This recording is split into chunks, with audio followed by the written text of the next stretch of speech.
Okay, guys, so this is Unit 8. We're continuing with the unit on international human rights crises. We've been talking about a different country every day.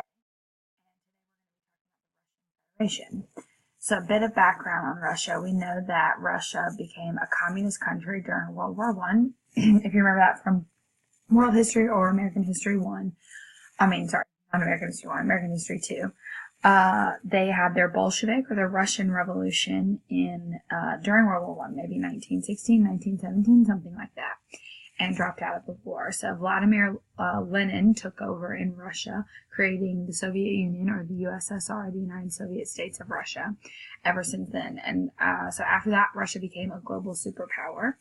And we know that we were not sort of, frenemies with them for much of the 20th century. So after Lenin died, Joseph Stalin replaced him as dictator, and he was the dictator during World War II and up until the 1950s.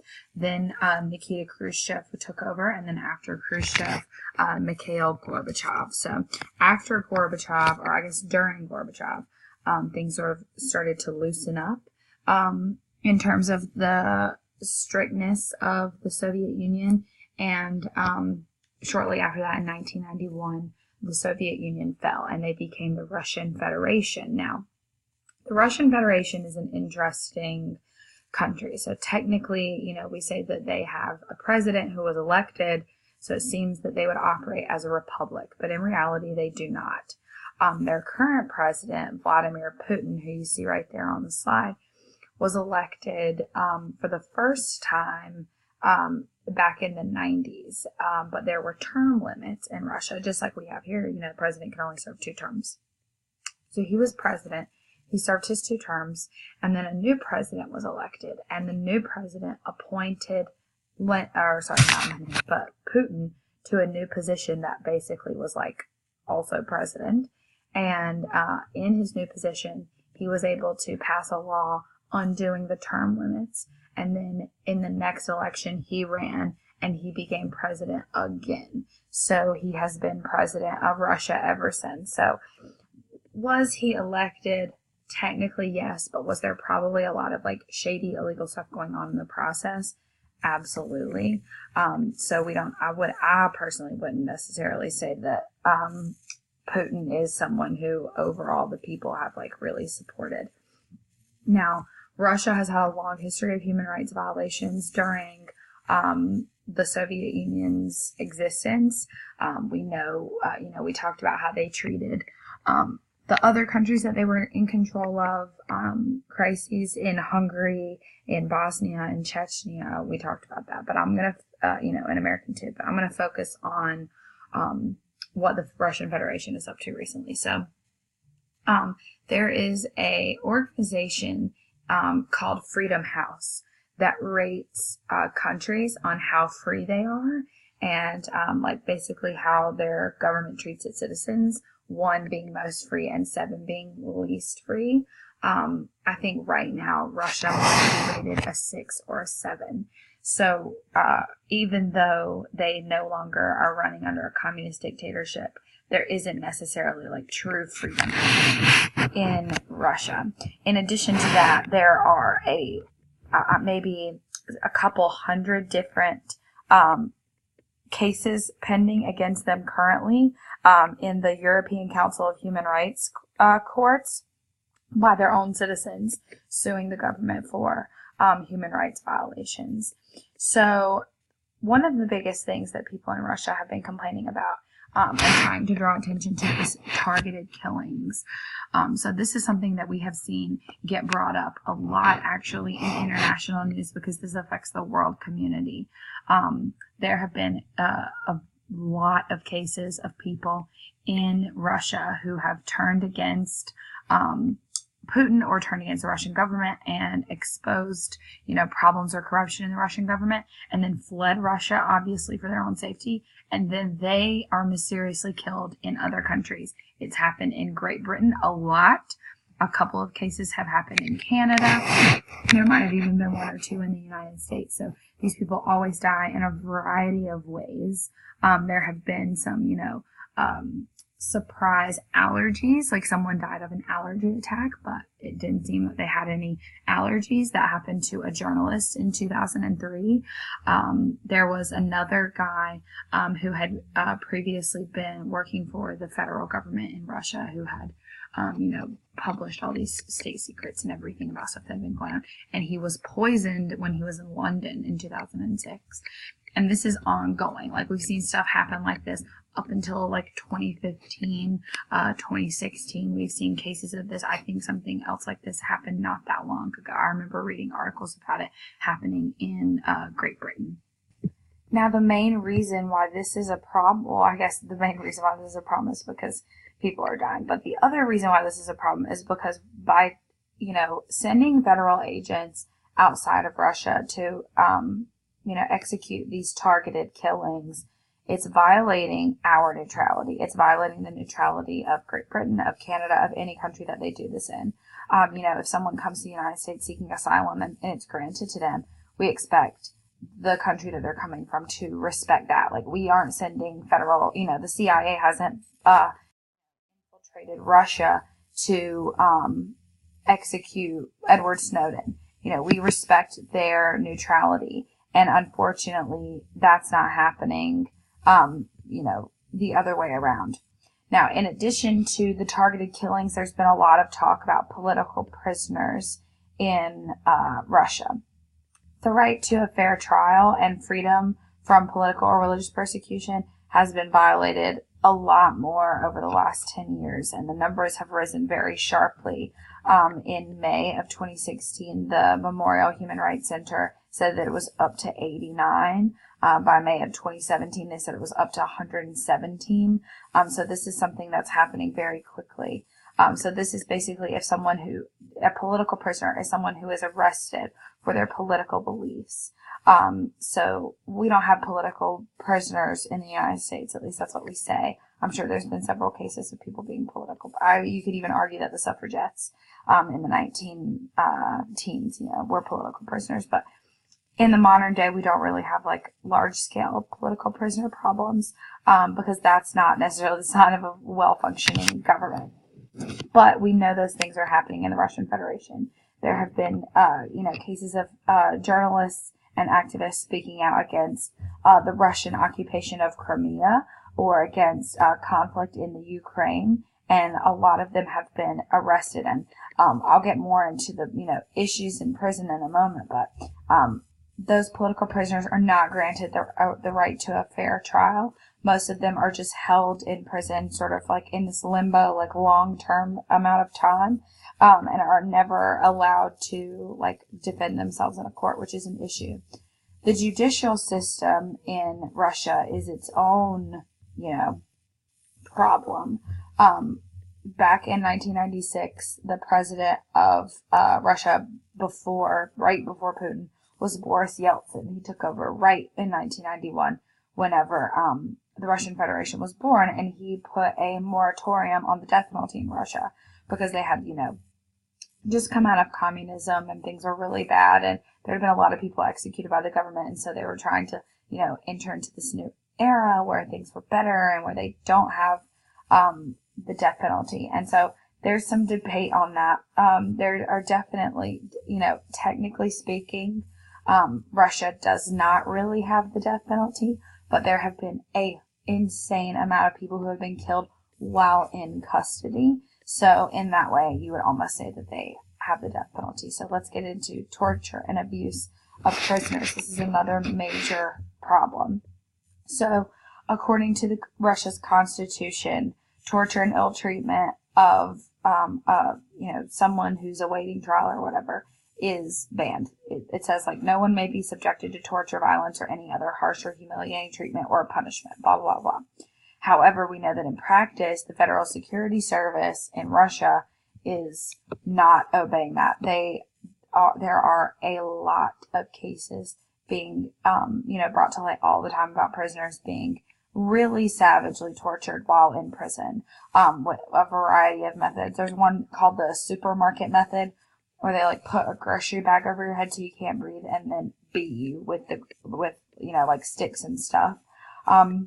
They'll also use electric shocks to your genitals or to your ears.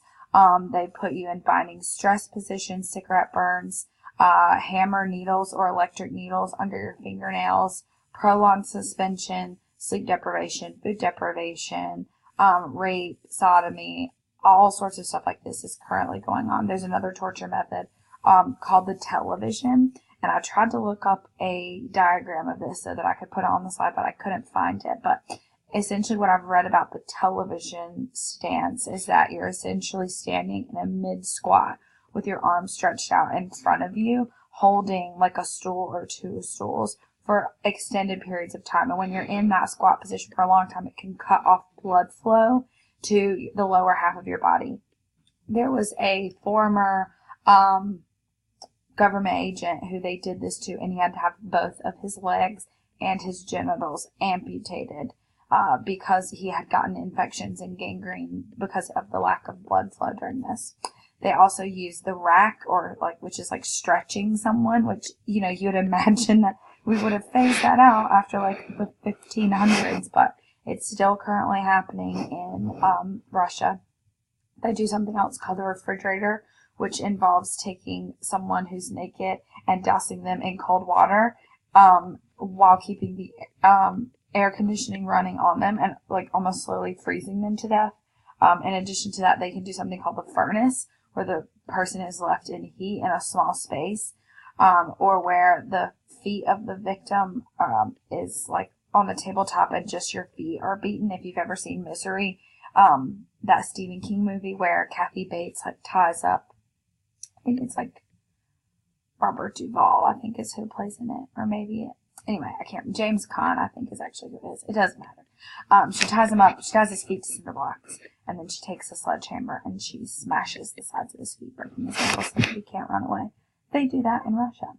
So torture at police jails and stations and stuff like that is really widespread, and it has spread outside of prisons into the medical arena. If you are tortured and you end up having to be taken to the hospital, there have been cases where doctors and nurses are being paid off, under the table by the police or whoever to continue to torture you, or to lie about it on your medical records. So this was brought up during the 2014 Winter Olympics. I'll talk more about this again in a moment, but when the Olympics were held in Sochi in Russia in 2014, this was a big discussion. A lot of people were really upset that the Olympics were being held in Sochi because they felt like Russia was guilty of a lot of human rights violations, and we shouldn't be rewarding a country who treats their citizens that way.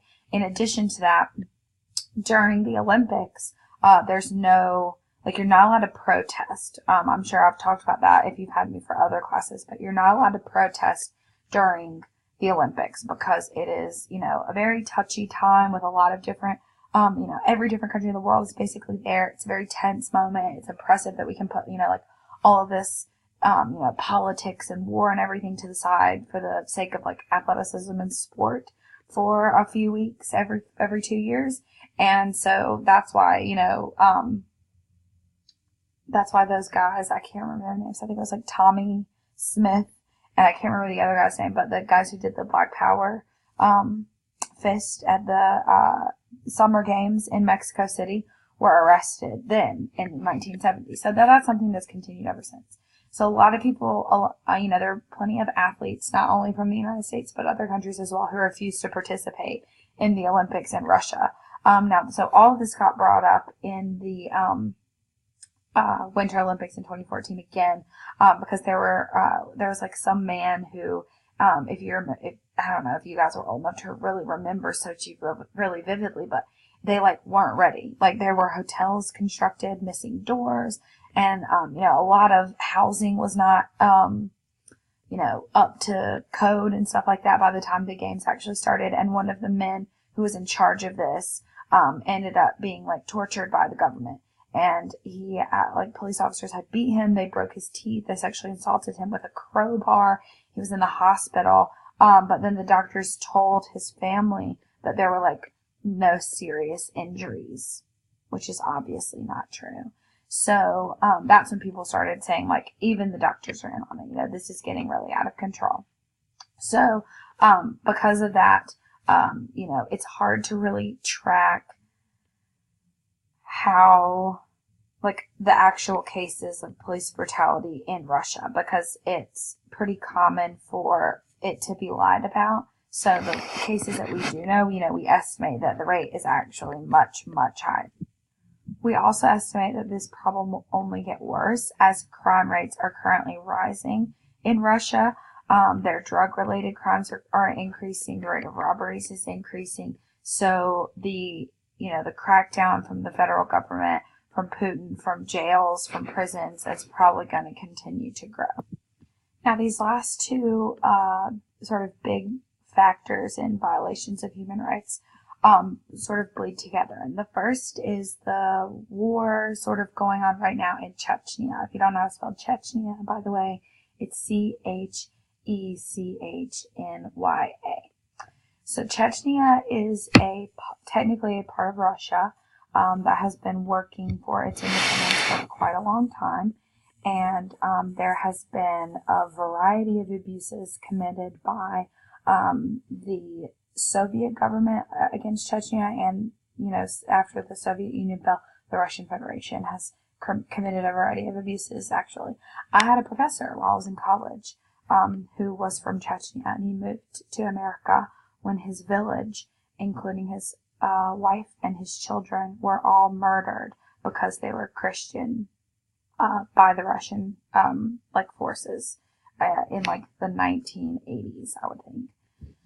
So things have gotten a little bit better in Chechnya, but there's still a lot of problems going on. There's constantly, reports of people being, abducted for ransom, tortured, killed, just regular civilians in Chechnya. But, vice versa, there are Chechnyan terrorist groups inside the Russian Federation who have, planted bombs in subway stations in Moscow and done a bunch of other stuff. So both sides are getting really out of control in all of this. It's continuously been brought up that somebody tried to step in, but it has not happened. And that's, I think, one of the biggest reasons why no organization really has tried to step in. I would say the closest would be the European Council for Human Rights, has issued some reports saying that Russia's guilty of human rights violations, but they haven't actually done anything. And I think that's because everyone is afraid of Russia. They're the second most powerful country in the world. Potentially, no, I guess because our military is technically ranked higher than theirs. Military power is ranked on a 1.0 scale. 1.0 being like no one can reach it. Does that make sense? Like you can never get to 1.0 because as you grow, it just raises the standard. The United States is ranked at 0.9 and Russia is ranked at 0.89. So we are, really neck and neck, and it makes sense that people would be afraid of them, but does that mean we should just sort of let these atrocities continue to take place? That's, difficult to say. So one of the things that has been, going on in Chechnya is gay concentration camps, so specifically gay men. So there have been a large amount of gay men in Chechnya who have been tracked down and arrested, beaten and tortured, and put in concentration camps where they have continued to be tortured and executed. This is currently going on right now. In 2018, there are literally concentration camps full of gay men in Chechnya that the Russian government has put there. So this problem has really gotten out of hand, and it's bled into sort of how the LGBT community is treated in Russia itself. So that's the second issue, is gay rights in Russia, and that is a big, big topic of discussion right now. That's another one of the reasons why a lot of athletes protested the Winter Olympics in Sochi, is because there were a lot of gay athletes who didn't feel comfortable going to Russia because they did not necessarily feel like they're, that they were 100% safe. So legally speaking, same-sex marriage nor civil unions of same-sex couples are allowed in Russia. Gay couples outside of the United States are not allowed to outside of Russia are not allowed to adopt Russian children. So if you're a gay couple in America, you can't adopt a Russian child. The Russian government won't let you. And the Russian government has also tried to pass laws terminating parental rights of blood relatives if the parent is homosexual. So that isn't in effect yet, but that's something that the Russian government has literally been writing a bill to do. In addition to that, there is a lot of homophobic violence that takes place in Russia. And there's really no way to stop any of this because Russia in, I think, maybe it was like 2006, passed a propaganda of homosexuality law. The propaganda of homosexuality law is that you cannot publish propaganda about the LGBT community in a way that children could see it. So you hear that and you're like, whatever, what does that even do? Like, you can't tell a kid to be gay or that it's okay to be gay. Like that, if you were maybe like a psychiatrist and you had a patient who was a child, like 12 years old, and was struggling with their sexuality, you couldn't tell them that. Yes, that's a problem, but that's not the main reason that this law is a problem. The main reason that this law is a problem is because it, in a way, outlaws protests about how the LGBT community is treated. Any type of public demonstration in favor of gay rights, any public speak in defense of LGBT rights, distributing any material related to LGBT culture, whether it be books or pamphlets about meetings, or, whether STD testing, anything like that, that is illegal because they say that since it's public, children could see it. So any protest against the Russian government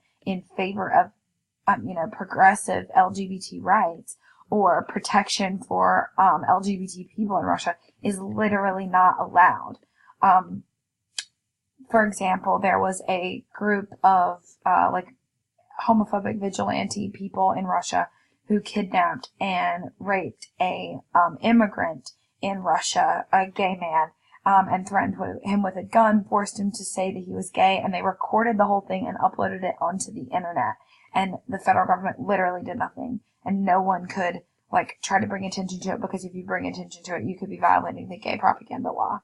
So this has gotten really out of hand, and they've put together or several members of the Human Rights Council on the United Nations have put together a statement condemning the torture and killing of gay men in Chechnya and the abuses of the LGBT community in Russia in general. But unfortunately, it doesn't necessarily seem to be getting a whole lot better. And then the very last thing I want to touch on is human trafficking.